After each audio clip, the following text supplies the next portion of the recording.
Hello guys, this is Akshay and you are watching project Guru. आपने market में self driven cars तो देखी ही होगी। आजकल ऑलमोस्ट हर car manufacturing brand autonomous cars बना रहा है। But do you know how this cars stay on their own lane? Let me tell you, it does this with the help of a process called line lane detection, or you can even say lane line detection. ये बहुत ही critical component है for the process of lane detection. And आज की इस video में we will make a lane detection project, and to do so हम लोग लेन की दोनों तरफ वाइट लाइंस को डिटेक्ट करेंगे। So without wasting any time, let us start the project after this short channel intro.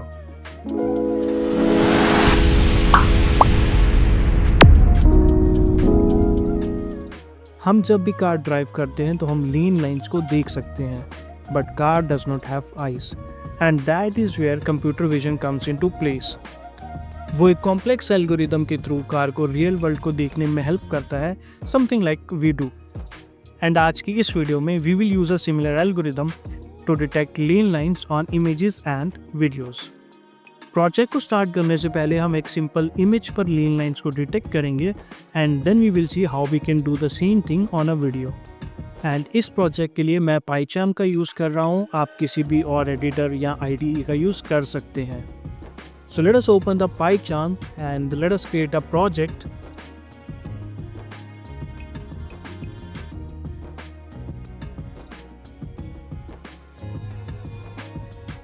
Lane detection.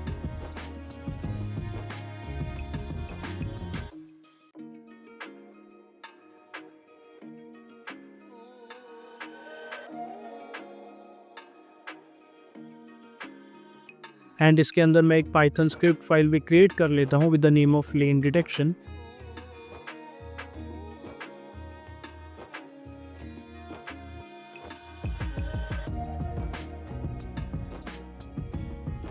Now project start करने से पहले we need to install some important modules, and उसके लिए आप terminal में आना है, and here you have to write pip install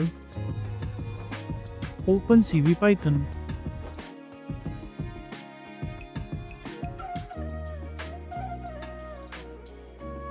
अगर आप पाइचार्म की जगह किसी और IDE का यूज़ कर रहे हैं तो आप लोग कमांड प्रॉम्प्ट पे भी ये सेम कमांड रन कर सकते हैं।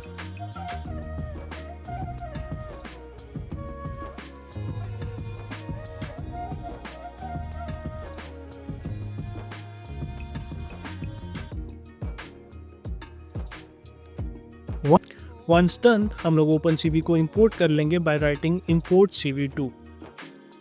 नाउ आगे बढ़ने से पहले आई वुड रिक्वेस्ट यू कि आप प्रोजेक्ट फोल्डर में इन दो फाइल्स को, that is our test image and a test video को स्टोर कर लें। So for that I will simply drag them, और मैं इसको यहाँ फोल्डर में स्टोर कर दूंगा। नाउ इमेज को रीड करने के लिए हम लोग imread फंक्शन का यूज़ करेंगे। So we will write cv2.imread, and यहाँ पर इस आर्ग्यूमेंट में हमें इमेज का नाम पास करना होगा, which is testimage.jpg। imread function image को रीड करता है and it will return it as a multi dimensional numpy array। And since हमारे पास अब इमेज डेटा है as numpy arrays, so our next job is कि हम इसे शो करें using imshow function. So let us write cv2.imshow।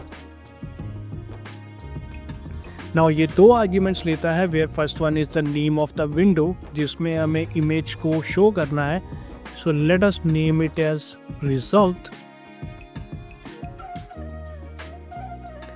And second is the actual image जिसे हमें डिस्प्ले करना है। So let us store this image in a variable called image, and इसे हम यहाँ पे डिस्प्ले कर देंगे। सो अब अगर मैं इस कोड को रन करूँ तो you will see a fraction of second के लिए रन हुआ और ये ऑटोमेटिकली बंद हो गया। And the reason for that is because imshow function को हमेशा फॉलो किया जाता है bye something called wait key. So we will write cv2.waitKey, and ये फंक्शन डिस्प्ले विंडो को होल्ड करता है for a specific milliseconds of time. आप जो भी आर्ग्यूमेंट पास करोगे उतने मिली सेकेंड्स के लिए स्क्रीन को होल्ड करेगा। फॉर नाउ मैं 0 पास कर रहा हूँ एंड 0 पास करने पर it will wait until unless we don't press a key. Now let us run the code and here you can see our actual image. So that is how you can read images in OpenCV. Now we will learn about Kenny Edge detection technique and इसका goal है to identify boundaries of an object in an image. So हम उन regions को find करने की कोशिश करेंगे जहाँ पर there is a sharp change in intensity. And before drifting in, it is important to know that images can be represented as a matrix of an array or a matrix of an array of pixels, where there can be light intensity at some locations. Her pixel की density एक numeric value से represent होती है which can range from 0 to 255. Intensity value 0 means no intensity or black color. And intensity value 255 means maximum intensity, something called white. The next important thing जो बहुत ज़रूरी है is gradient. And gradient means change in brightness over adjacent pixels. Strong gradient means high change and small gradient means less change. And इसे हम एक example की help से समझते हैं। So यहाँ पर हमारे पास एक फुटबॉल के ग्रेडियंट की इमेज है जिसमें वाइट मार्क्स का मतलब है हाई चेंज इन इंटेंसिटी, जो हमें हेल्प करेगी टू फाइंड एजेस। सो जहाँ पर भी ब्राइटनेस में शार्प चेंज है हम ग्रेडियंट में वाइट पिक्सल्स देख सकते हैं which also draws the edge of the object. And इसी टेक्निक का हम यूज़ करेंगे to detect edges in our image. ये एक मल्टी स्टेप प्रोसेस है जिसमें सबसे पहले हम इमेज को ग्रे स्केल में कन्वर्ट करना होगा। And now you may ask why grey scale.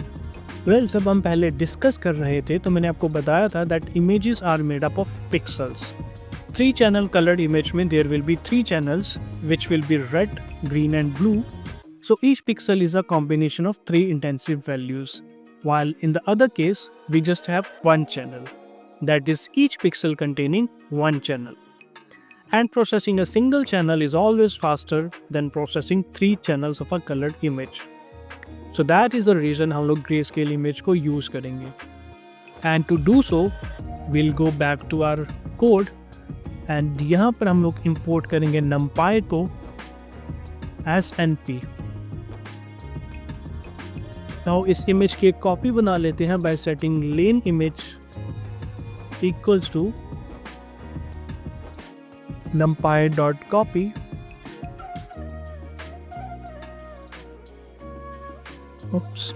numpy.copy और हम लोग image की एक copy create कर देंगे.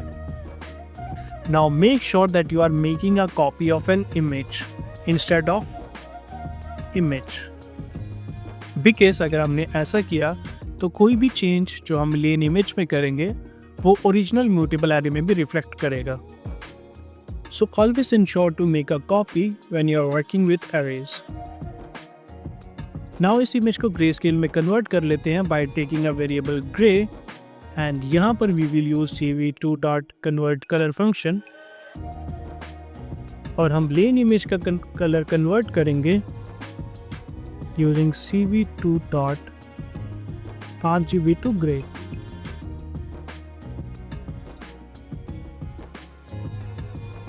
Now instead of image, अगर हम ग्रे को रिटर्न करें तो you will see a grayscale output. So that is the first step of this process. Next step में हम image को blur करेंगे to reduce noise. And that is because noises false edges create कर सकते हैं which can affect our edge detection. So हमें image को smooth करना होगा and इसके लिए we will use Gaussian blur. And Gaussian blur के concept को understand करने के लिए recall the concept जो मैंने पहले बताया था, that image is stored as a collection of discrete pixels. And मैंने ये भी बताया था that pixel of a grayscale image are represented as a number, जो pixel की brightness को describe करते हैं. Now you may ask that image को smooth कैसे किया जाता है? The typical answer is to modify the value of a pixel by the average value of the intensity of the pixels around it. और simple words में बताऊं तो हम हर पिक्सल की वैल्यू को मॉडिफाई करेंगे by the average value of the pixels जो इसके नेबर में है, and this is done using kernel. और ये कर्नल हर पिक्सल वैल्यू को एवरेज नेबरिंग पिक्सल वैल्यू के अकॉर्डिंग सेट करता है, दस स्मूदन द इमेज। हम कर्नल एवोल्यूशन के प्रोसेस या हाउ डज इट वर्क उसमें अभी ज़्यादा नहीं जाएंगे, but as of now just understand that by writing this line of code inside our editor, which is blur equals to cv2.gaussian blur gray and a kernel of 5 by 5, we can apply Gaussian blur to our image. Kernel का size depend करता है different situations में, but 5x5 का kernel is good in major of the situations. And जब हम इस line of code को लिख लेंगे, it will give us a new image that will be a blur image, hence a smoother image. So let's get back to the code and यहाँ पर let us write blur equals to Gaussian blur.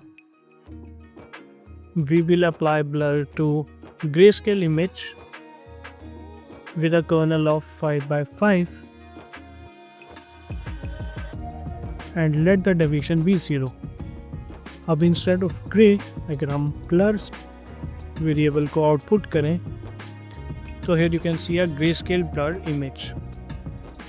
बाद में जब हम Kenny method का use करेंगे, we will find that Gaussian blur method was optional because Kenny method internally 5x5 kernel का Gaussian blur use करता है. Regardless, now we know the theory behind the Gaussian blur. And now हम Kenny method का use करेंगे to reduce noise. Remember, मैंने पहले बताया था that edges represent a region जहाँ पर intensity में sharp change होता है, और we can even say sharp change in a color between adjacent pixels in our image.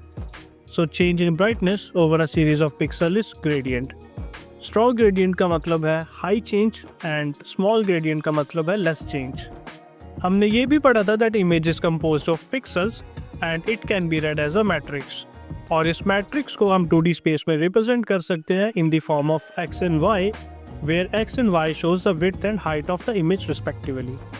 So the point is, इस image को हम मैट्रिक्स के साथ साथ एक continuous function की फॉर्म में भी रिप्रेजेंट कर सकते हैं, and Kenny function derivative perform करता है on both x and y with respect to the change in intensity of the adjacent pixel. And जैसा कि पहले बताया, small derivative is small change in intensity and big derivative means big change in intensity. So Kenny function computes the gradient in all the direction of the blurred image, and ये strongest gradient को trace करेगा as a series of white pixels. Notice करो इन दो arguments को, low threshold and high threshold, and ये हमें allow करता है to select the adjacent pixels that follows the strongest gradient. और अगर gradient thresholds के बीच में lie करता है, then it will be accepted only and only if it is accepted on the strong edge. और इसकी जो documentation है, that recommends to use a ratio of 1:2 or 1:3. Now Kenny function को call करते हैं by writing Kenny equals to cv2 dot Kenny, and हमें Kenny method perform करना है on our blur image and let the threshold be in the ratio 1:3. So I'm taking 50 and 150. Now instead of blur, Kenny image को show करते हैं, and there you go.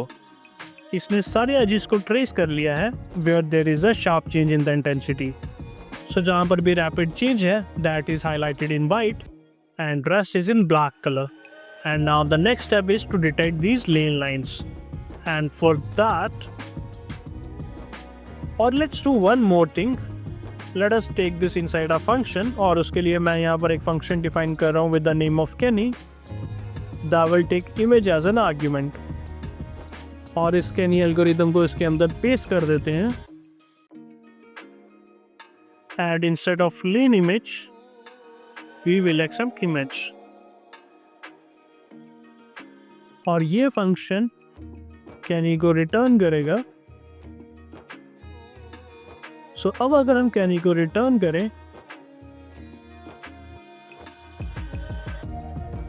by passing the initial RBG image, then you will see that ये same output देगा.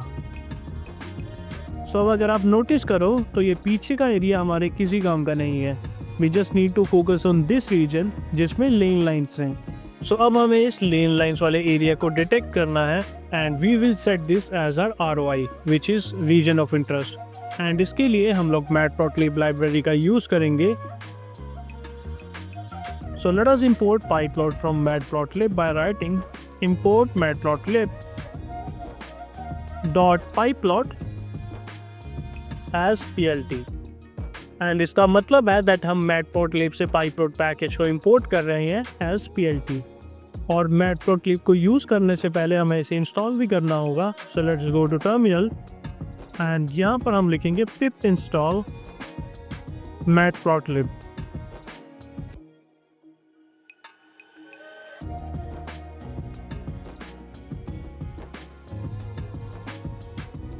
तो matplotlib install हो चुका है, अब इसको यूज़ कर लेते हैं। एंड उसके लिए instead of CV2 we will write plot that is PLT and instead of CV2 dot wait key we will write PLT dot show. और अब अगर इसको रन करें, okay I made a mistake here, यहाँ पर window name को show करने की ज़रूरत नहीं होती है। So let us rerun it and यहाँ पर आप देख सकते हो that it displays the same image but ये उसको ग्राफ पर रिप्रेजेंट कर रहा है। Notice that y axis top से स्टार्ट होती है and it goes downwards. So हम 200 along x and 700 along y को ट्रेस करेंगे एंड इस side we will keep somewhere around 1100 from x and obviously 700 from the y। and third point की बात करें तो I believe that will be somewhere here which will be close to 550 क्योंकि यहाँ पर 500 होगा and this point will be somewhere 550 के आसपास। so 550 along x and close to 250 along y and इन्हीं points के basis पर we will create our region of interest। And these 3 points ultimately give us a triangle that isolates our ROI जिसमें हमें lean lines को detect करना है। So हमारा next goal होगा to create an image with black color जिसकी dimensions same होंगी as this image and उसमें हम एक triangle create करेंगे with the dimensions जो हमने अभी discuss की हैं। So let's keep everything back to OpenCV। Now एक और फंक्शन डिफाइन कर लेते हैं with the name of ROI और ये एक इमेज को एज आर्ग्यूमेंट एक्सेप्ट करेगा। So let us take a variable name triangle और इसको मैं एज numpy एरे डिक्लेयर करूँगा एंड इस एरे के अंदर हम वर्टिसेस को डिफाइन करेंगे which is 200 along x and we know हमारी इमेज की height is somewhere around 700 pixels. सो आप चाहे तो मैनुअली 700 एंटर कर सकते हैं but to be more accurate I will declare a new variable height and यहाँ shape function का यूज़ करके मैं exact image की height को निकाल लूँगा। shape 2 point integer से denote होती है, फिर first one is number of rows which will be the height and second is number of columns which will be the width and height हम already matplotlib library में देख चुके हैं and we know that it is somewhere close to 700 pixels। so यहाँ पर we will write height to complete our first vertices। second vertices के लिए we have point 1100 and height and third vertices के लिए we have 550 along x and 250 along y and इस triangle और इस polygon को हमें एक ऐसी image पे लगाना है जिसकी dimensions will be the same as our test image। so let us take a variable mask and यहाँ पर we will write np.zeros like image। Now हमें already पता है that image is array of pixels and 0 will create an array of zeros with same shape as image corresponding array which means mask will have same number of pixels hence the same dimensions as our Kenny image but the only difference is that इसके pixels black होंगे because we have set the intensity to 0। ना हमारे पास mask है, हमारे पास triangle भी है and our next job is to merge them और we can even say हमें ट्राइंगल को मास्क के अंदर फिल करना है एंड फॉर दैट हम लोग CV2 के फिल पॉली मेथड का यूज़ करेंगे। सो let us right cv2.fill poly. So we will fill the mask with triangle and third argument is the color of the polygon जो हमारे case में white है. So we will write 255. Now we will return this modified mask. Let us show the return value of our function and now let us run it and it gives an error. Okay, so what's happening is fill polygon multiple polygons के area को fill करता है and because we are just dealing with a single polygon we will set it equal to array of polygons जो हमारे case में 1 polygon है. So let's do it. अब फिर से इसको run करते हैं and here you can see. Now you must be thinking that why it is important to create a mask. So इसका आंसर है that by using mask we will only show the specific portion of the image and बाकी सारे portion को हम हटा देंगे या mask out कर देंगे. And to understand हम इस image का कैसे use करेंगे to mask our any image, we need some basic understanding of binary numbers. Binary numbers को as base to numerals express किया जाता है which consists of 0 and 1. For example, 23 का binary representation will be 1 0 1 1 1. Now how did I got it? So let us imagine a placehold जिसमें we have 8 boxes where each box represent a power of 2 in an increasing order. First box will give 2 to the power 0 which is 1, second box will give 2 to the power 1 which is 2, third will give 2 to the power 2 which is 4, fourth will give 2 to the power of 3 which is 8 and ये इसी तरीके से बढ़ता जाएगा until we reach 2 to the power 7 which will obviously give 128. So हम highest number से start करेंगे to check if we can create number 23 from that. And 128 से हम 23 create नहीं कर सकते हैं so that will be 0. 64 से भी हम 23 create नहीं कर सकते हैं so that will be 0 again and same goes for 32. But 16 से हम 23 create कर सकते हैं so this will be 1 and now we are left with 23 minus 16 which is 7 and 8 doesn't go in 7 so this will be 0. Next is 4. 4 can give 7 so we'll get 1 point and 7 minus 4 is 3 so 2 goes in 3. Yes, we only have left with 1 and 1 goes in 1 indeed. So that is how we got 23 and that is how we got 10111. But why we are talking about the binary numbers? Well, mask image को अगर हम pixel में represent करें तो it will be this जिसको हमने resize किया है because it is very large. But notice how the triangle polygon gives the pixel value of 255 and black surrounded region is given by 0. So what is the binary representation of 0? Well, इसमें कुछ भी नहीं है so it will be represented by 0 0 0 0 0 0 0 0. And what about 255? It will be represented by all 1. And इसको अगर in terms of bits सोचें which will hold a single binary value, 8 bit gives 1 byte. So 255 is the maximum value जो 1 byte hold कर सकता है. So the binary representation is black region will be all 0 and in the polygon जो white है will be all 1. We will apply this mask onto our image so that we can only show the region of our interest, which will be the region जो polygon ने trace किया है. And we will do this by applying bitwise AND operator between both the images. So how does that work?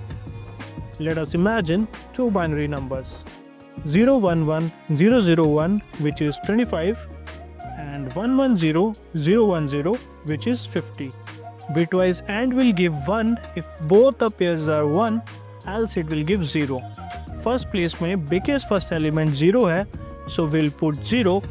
Second pair में both are 1 so we will put 1 and rest will get 0 because her pair में कोई ना कोई element 0 है. So the output is 0 1 0 0 0 0. Now let us compare all zeros by any other value. So let us take 0 0 0 0 and 0 1 0 1.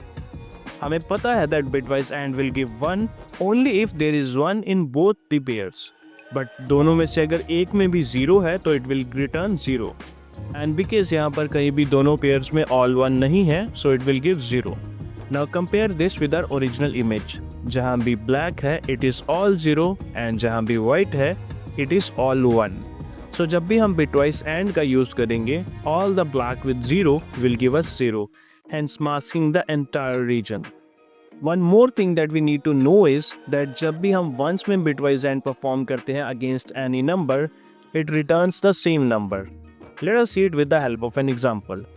यहाँ पर we have 1 1 1 1 1 1 1 1 and 1 1 1 1 0 0 0 0. So इसमें अगर bitwise AND perform करें तो answer will be 1 1 1 1 0 0 0 0. You will notice it's the same number. So जब भी ones में bitwise AND perform करेंगे it will return the same number with no changes. Hence इस region में there will be no change. So let's code this. We will take a variable masked image and यहाँ पर we will use bitwise AND between image and mask. Now simply return masked image. यहाँ पर let us take one more variable cropped image और ये ROI की return value को hold करेगा and here we will pass scan image. Now simply show cropped image and let us run it and everything works accordingly. हमने region of interest को extract कर लिया है and rest we have masked everything which is not of our use. Now the next step will be to identify the straight lines which will be the lane lines and इसके लिए हम half transformation का use करेंगे. और इसको समझने के लिए let us draw a 2D graph of x and y और इसके अंदर एक स्ट्रेट लाइन ड्रॉ कर लेते हैं and we know straight line is represented by the equation y equals to mx plus p. ये सिंपल मैथ्स है, nothing new. अब स्ट्रेट लाइन में दो पैरामीटर्स होते हैं m एंड b जिसे हम currently as a function of x and y plot कर रहे हैं. And parametric space which we also called as Hough space, इसमें भी हम इन लाइंस को रिप्रेजेंट कर सकते हैं एज b एंड m. हमें पता है that y intercept of this line is 2 and the slope of this line is simply rise over run which will be y2 minus y1 over x2 minus x1 and 14 minus 8 over 4 minus 2 which is 3. So हम इस line को एक single point की form में represent कर सकते हैं in half space. Now imagine instead of a line we have a single point located at a coordinate 12 and 2. There are many possible lines जो इस डॉट से पास कर सकती हैं, each line with a different value of m and b. You can have a line with the possible m and b values of 2 and 8, 3 and 6, 4 and 4, 5 and 2, 6 and 0 and so on. Notice करो that a single point in x and y space can be represented as a line in half space. So by plotting the family of lines जो हमारे point को cross कर रही हैं, we can produce an entire line of m and b in half space. Now imagine करो we also have a point at 8 and 1. Again यहाँ पर भी नंबर ऑफ लाइन्स होंगी जो इस पॉइंट को क्रॉस कर रही होंगी and each of those line will have a different value of m and b and m and b की इन सभी वैल्यूज़ के लिए we can represent a line in parametric space. So the point is जब भी हम कोई point देखते हैं we know these points are passing through lines. हर पॉइंट से इनफाइनाइट लाइन्स क्रॉस कर रही हैं but there will be one such line which will be consistent for both of these points. जिसका मतलब है एक ऐसी लाइन ज़रूर होगी जो दोनों पॉइंट से पास कर रही होगी और हाफ स्पेस में we can determine it by looking at the point of intersection जिसे हम रिप्रेजेंट करते हैं as m and b value और फर्दर ये हमें एक लाइन दे देगा जो इन दोनों पॉइंट्स को क्रॉस करेगी which in this case is 4 and 4. Now suppose we have one more point which is 3 and 16. And parametric space में ये पॉइंट भी एक लाइन को रिप्रेजेंट करेगा with all the possible values of m and b. Notice there is another intersection at point 4 and 4, which means line with slope 4 and 4 cross all three of our dots. Now you must be wondering why we are learning about this. Well, here is the answer. The idea of identifying possible lines from the series of points is how we are going to find lines in our gradient image, which means हम इस image में line के points को कैसे देख सकते हैं And by assuming that these points are of a line, हम इस image में line के points को देख सकते हैं and we can assume that these points are of a line. But इसके parameters क्या हैं? How to identify them? Let's suppose we have these 4 points in our x and y space, which corresponds to the half space. Firstly, इसे हम half space में grid में place करेंगे and we will calculate the points of intersection for each grid. For example, imagine ये 4 points एक line को represent कर रहे हैं and we need to find the line. So we have points of intersection here, here and here as well. और ये सब points y intersection की एक single grid के अंदर हैं. So we will cast a vote for each intersection to the grid जिसमें से वो belong करते हैं. So जो भी इस grid की maximum value होगी, that's the line. So maximum value वाला grid जो भी m and b की value देगा, उसी से we will draw the line, because that will be the best fit in describing our data. So this is the theory behind drawing the lines.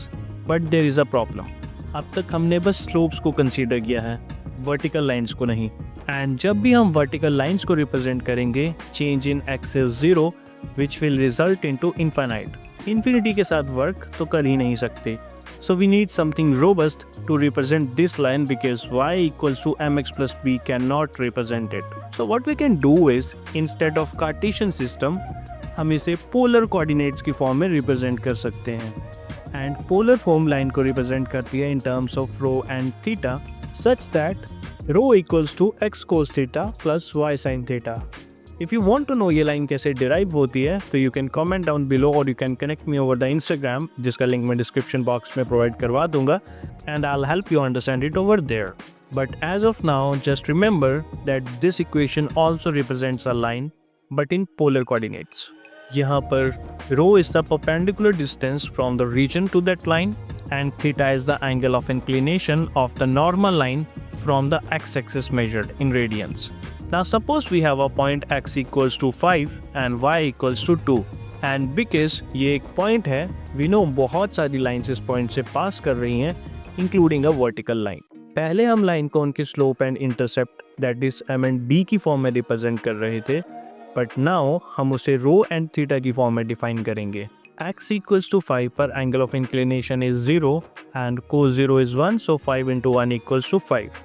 Another possible line जो यहाँ से pass कर सकती है can be a horizontal line.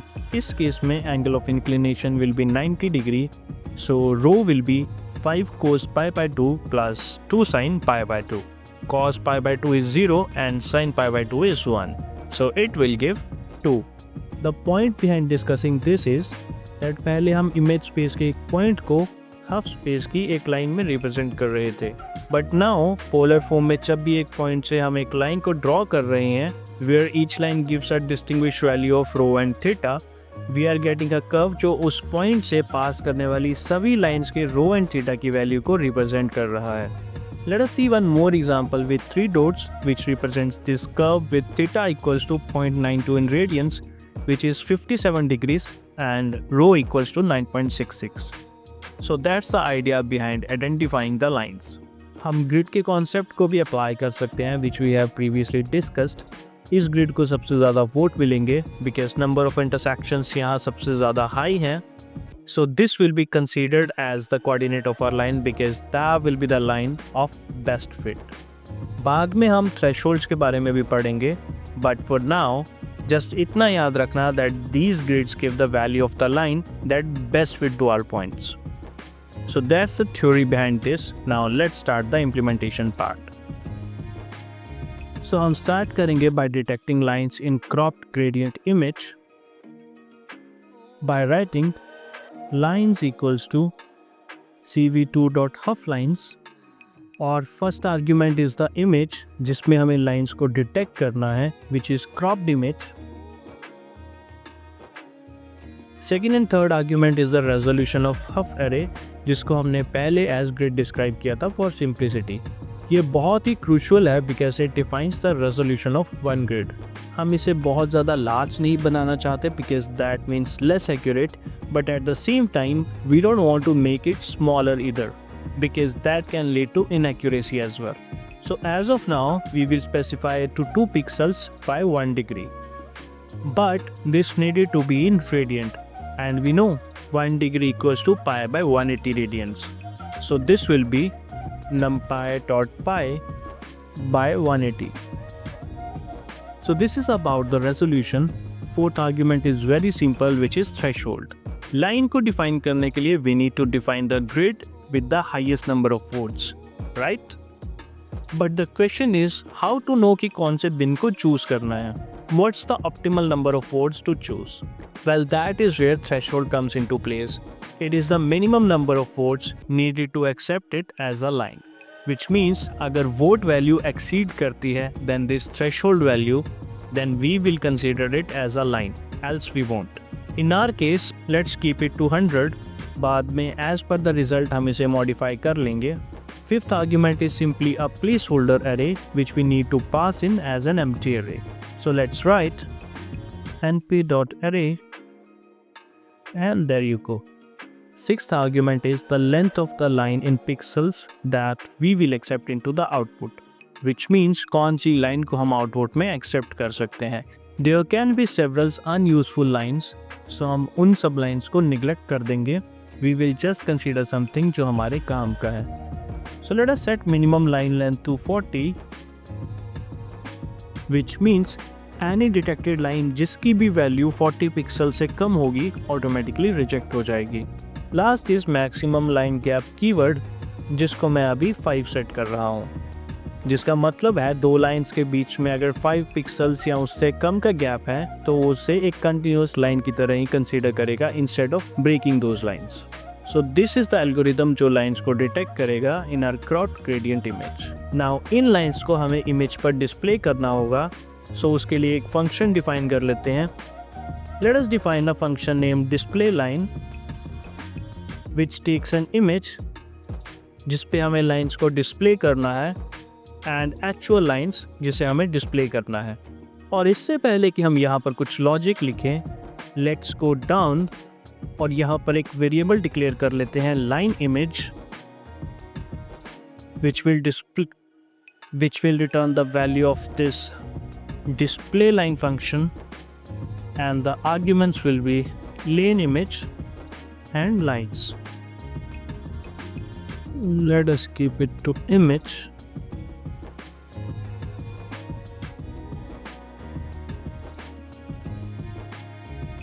And this function के अंदर we will declare a function of zeros.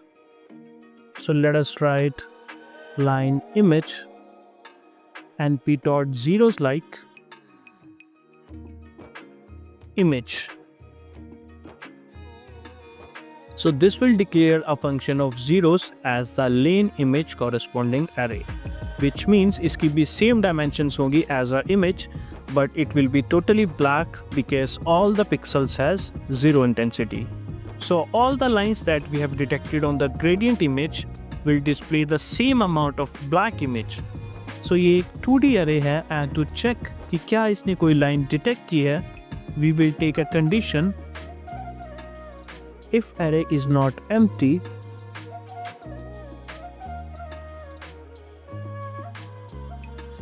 then we will loop to it and we will print it. For line in lines, print line. So let's come back here. Let us erase them, and अब अगर हम इसे run करें, oops, if lines is not none. और अब अगर हम इसे रन करें तो it will return a 2D array जिसमें 1 row and 4 columns हैं. So let's see it. Okay, it returns 1 row and 2 column. Okay, my bad. Let us rerun it again.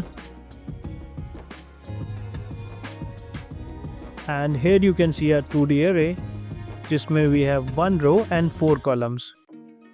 And अब हमें इसे reshape करना होगा into 1D array. So we'll come back here. इसको हटा देते हैं. And let us take 4 variables x1, y1, x2, y2. And we'll take the reshape method. सो यहाँ पर हमने 1D अरे को अनपैक कर लिया है इनटू 4 डिफरेंट वेरिएबल्स। और अब इसके बाद हम एक लाइन लेंगे और इसे ब्लैक इमेज पर ड्रॉ करेंगे। और इसके लिए वी विल राइट cv2.line और ये एक लाइन ड्रॉ करेगा connecting 2 points on the line image which is the black image जिसे हमने जस्ट अभी बनाया है। Line image. Now second and the third argument is the coordinates जहाँ पर हमें लाइन को ड्रॉ करना है। So this will be x1 y1 and x2 y2. Next is the background color of line, so let it be 255 0 0. This will create a blue line because red and green की intensity 0 है। And finally we have the line thickness जिसकी value को let us set it to 10. Now simply line image को return कर लेते हैं and here we will show line image instead of cropped image. Let's run it and as expected ये lines को show कर रहा है in the blue color. Now हमारा final step होगा to merge this image with the road image जिससे ये blue lines road पर display हो जाएं. So for that let's go back to the code. So यहाँ पर let us take one more variable which is final image and we will write cv2.add weight and यहाँ पर हम colored image के array का sum करेंगे with the line image and which now makes sense कि हमने lines के background को black क्यों रखा था। I hope you got it now and if you do comment it down and if you don't no worries I'll explain। Black color की intensity 0 है so any number added to 0 is the number itself hence it will give the actual image with no changes। So यहाँ पर first argument will be the lane image and let us give it the weight of 0.8। So what it will does is ये array के सारे elements को 0.8 से multiply कर देगा। Now the third argument is the second image which in our case is lane image और इसको हम weight देंगे 1 और इसके बाद जब हम इन दोनों arrays को add करेंगे तो लाइन इमेज का वेट 20% ज़्यादा होगा जिसका मतलब है लाइन और ज़्यादा क्लियरली ब्लेंड होंगी when we will blend this images together. Next is the gamma value और let us keep it to 1 and that is all. हमने ग्रेडियंट में लाइंस को डिटेक्ट किया है, इन लाइंस को ब्लैक इमेज पर प्लेस किया है और फिर ब्लैक इमेज को एक्चुअल इमेज के साथ मर्ज किया है। Now let us show the final image. Let's run it और इसने ब्लेंड कर दिया है in such a way that lines are displayed over the actual image. Now हमारा नेक्स्ट गोल होगा इन लाइंस को और ज़्यादा ऑप्टिमाइज करना। अभी जो भी लाइंस डिस्प्ले हो रही हैं it corresponds to the grid जिसकी वैल्यू थ्रेशोल्ड वैल्यू से ज़्यादा है। ये वो लाइंस हैं विच बेस्ट डिस्क्राइब्स अ डीरा एंड यहाँ पर इंस्टेड ऑफ मल्टीपल लाइंस हम एक स्लोप का एवरेज ले सकते हैं to create the single line that will trace the road lines. So let's go back. So यहाँ पर हम एक वेरिएबल ले लेते हैं एवरेज लाइंस जिसमें हम एक फंक्शन की रिटर्न वैल्यू को स्टोर करेंगे विच विल बी एवरेज स्लोप और ये फंक्शन हम बाद में डिफाइन कर लेते हैं एंड इस पे हम कलर्ड लेन इमेज और लाइंस को पास करेंगे एज एन आर्ग्यूमेंट। नाउ ये फंक्शन डिफाइन कर लेते हैं def average slope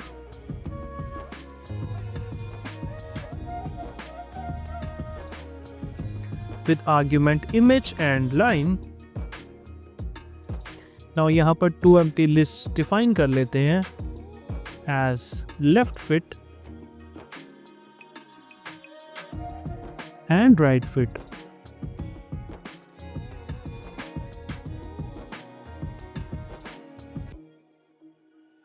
left fit में हम लेफ्ट साइड के कोऑर्डिनेट्स को और राइट फिट में राइट साइड के कोऑर्डिनेट्स को स्टोर करेंगे। Now we will loop through the line और इसे रीशेप कर लेंगे इनटू 1D अरे ऑफ 4 एलिमेंट्स जिसे हम 4 वेरिएबल्स में स्टोर करेंगे as x1, y1, x2 and y2। So let us write 4 line in lines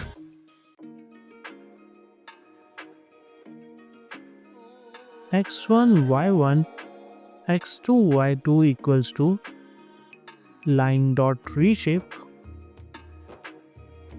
4. Now ये line के 4 points हैं and it is very easy to calculate slope by calculating change in y over change in x. And in parameters को code करने के लिए we will set a parameter np dot polyfit. It will fit a first degree polynomial which will be a linear function of y equals to mx plus 1. It will fit this polynomial to our x and y points and return the average of the coefficient which describes the slope in the intercept. So first argument में we will place the x coordinates of 2 points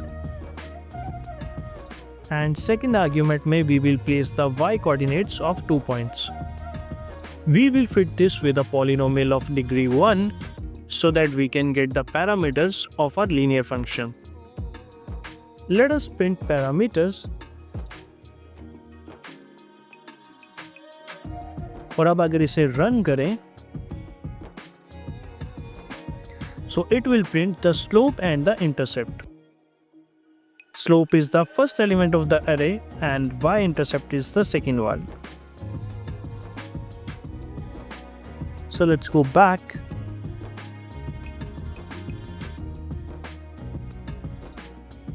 And because we have seen slope is at index 0, so let us set slope equals to parameter index 0 and intercept equals to parameter का index 1. And इसके बाद for each line we need to check कि क्या slope left side को correspond कर रही है या फिर right side को correspond कर रही है. Now we know lines same direction में जा रही हैं no matter which side they are. And here is the image जो x and y axis पर display की गई थी. And you can see y axis को downwards along the rows. And maths में ये तो बड़ा ही है that line has a positive slope. When y increases, x increases. And here you can see जब y increase हो रहा है तो x भी increase हो रहा है. But here जब x की value increase हो रही है तो y की value decrease हो रही है. Hence it will return into a negative value. So right side line has positive slope and left side line has negative slope. So if slope is less than 0, which means the line has negative value, we will append it to the left side. And इसे हम as a tuple append करेंगे. Else we will fit it to the right side.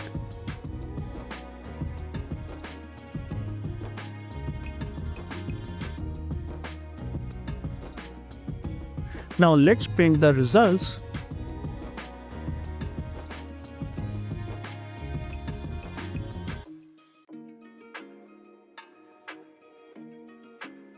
Print right fit. और अगर इसे run करें left fit okay this is left fit. अब अगर इसे रन करें and here you can see the list जिसमें x एंड y इंटरसेप्ट के स्लोप सेपरेटली स्टोर हैं. Negative list is left side and positive one is right side.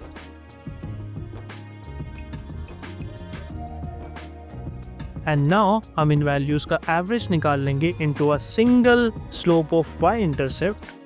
पहले left का average निकाल लेते हैं एंड इसके लिए we will set left fit average to numpy dot average and हम लेफ्ट फिट की सभी वैल्यूज का एवरेज फाइंड कर लेंगे with axis equals to 0. Imagine ये अरे है with multiple columns and 2 rows. So we want to operate vertically along the average slope and the average y-intercept. And similarly for right side, we will take the variable right fit average instead of left, we'll write right fit and again with x is equals to 0. Now left fit and right fit की average को print करते हैं।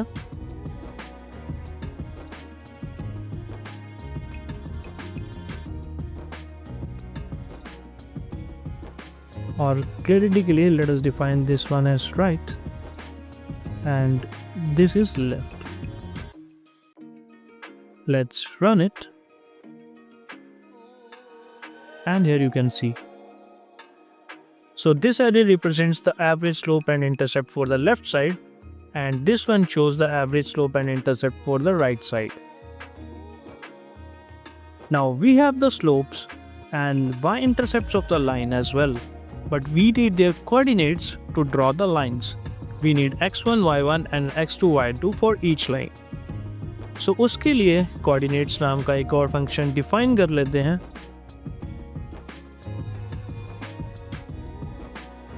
which takes image and line parameters as an argument.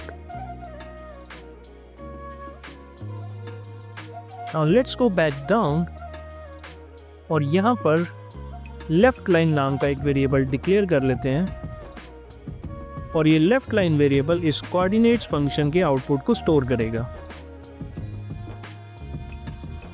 So let us pass the argument image and y-intercept of the left line. Similarly for right side, let us take right underscore line and instead of left fit average, this one will get right fit average. Now let's go back up और line parameters को unpack कर देते हैं into slope and intercept.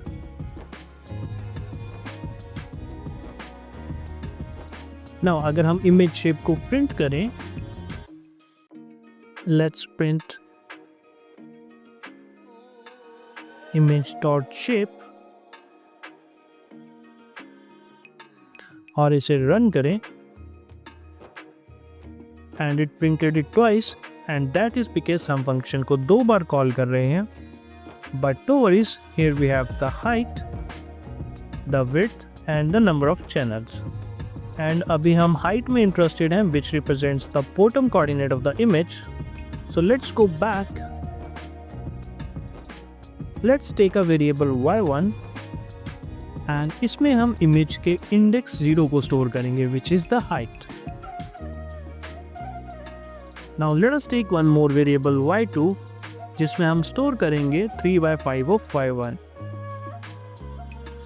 और इसको as integer convert कर लेते हैं एंड इस वैल्यू को अगर हम कैलकुलेट करें it will come somewhere close to 422 which means both of our line will start from the bottom at 704 and goes 3/5 up until the coordinates of 422. Now हमें पता है that y equals to mx plus p. So इस equation से we can get the value of x equals to y minus b upon m. So let's set x1 equals to y1 minus intercept upon slope. इसको भी convert कर लेते हैं into integer. Similarly for x2,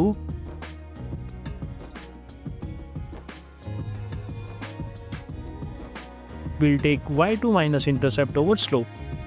Now we have the coordinates, so let's return them. Numpy dot array x1, y1, x2 and y2. So both of our lines will have same vertical coordinates. ये bottom से start होगी and it will go up to 3/5 of the image.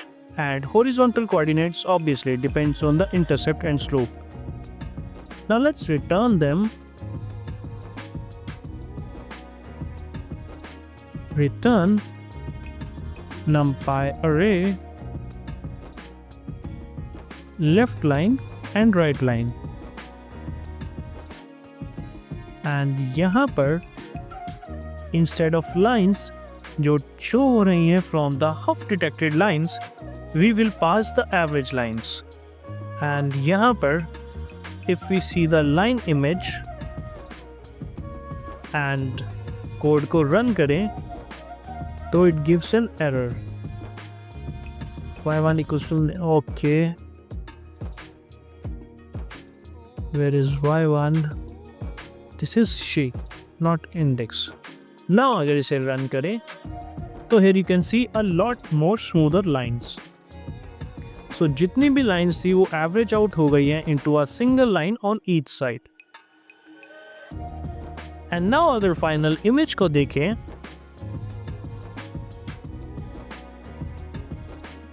and it shows the two line with the blended image. हमने lines का average लिया into one line and उसको display किया over the actual image. And the result is a lot more smoother than the earlier one. So this is how we can draw straight lines onto our image. Now our next job will be to display these lines over the video. Now, video से frame by frame lean lines को detect करने के लिए I would request you to download this video और इसको download करने का link मैं डिस्क्रिप्शन बॉक्स में प्रोवाइड करवा दूंगा. डाउनलोड करने के बाद आप इसे अपने प्रोजेक्ट फोल्डर में स्टोर कर सकते हैं और you can even store it to any directory. और डायरेक्टरी में स्टोर करने के बाद उस डायरेक्टरी का एड्रेस आप यहाँ पर पेस्ट कर सकते हैं. So let's see how to do this. अभी के लिए मैंने वीडियो को प्रोजेक्ट फोल्डर में ही स्टोर किया है. To capture the video, we need to create a video capture object by setting a variable named cap equals to cv2.videoCapture, which is test2.mp4. While cap is open, ये true return करेगा if the video capturing is initialized, and we'll go inside the loop और हम frames को decode कर लेंगे using read function. Read functions दो values return करता है, where first one is the boolean जिसमें हम ज़्यादा interested नहीं हैं, और second one is the actual image or the frame which is being projected. So we'll store it in the variable name frame. Now we'll copy our line detection algorithm और इसे यहाँ पर paste कर देंगे, और जहाँ पर भी we have lane image, we'll replace it by frame.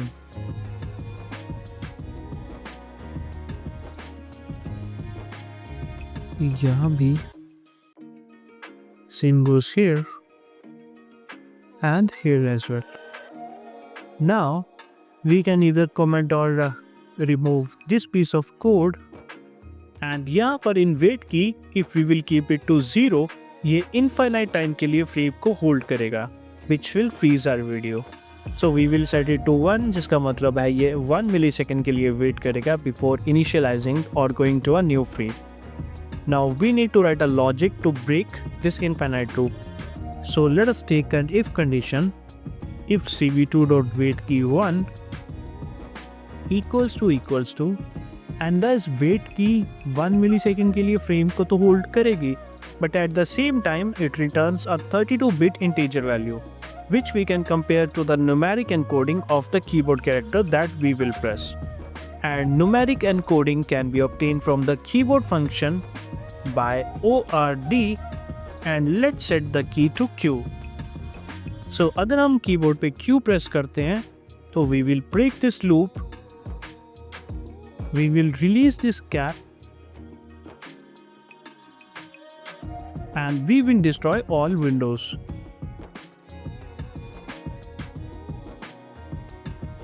Now if we'll see, तो Kenny नाम का हमने एक function भी बनाया. So यहाँ पर instead of Kenny, let us take Kenny image, और same goes here. अब अगर हम इसे run करें, and it works absolutely perfect, so we'll press Q to get out of it. अगर Q प्रेस करने पर भी आप विंडो से बाहर नहीं आ पा रहे हो, then you can apply bitwise AND operation with the hexadecimal constant, which is 0xFF. ये integer value को mask कर देता है, which we get from wait key to 8 bits, जो cross platform safety को ensure करता है. Now let's run this again, and here you can see. So this is all about this project, guys. I hope you like this one, and if you do, kindly give it a thumbs up, share it with your friends, and forget not to subscribe to my channel. If you have any doubt related to this project, you can comment it down or you can share it with me over the Instagram. Link in the description box. So that is pretty much it. This is Akshay signing off.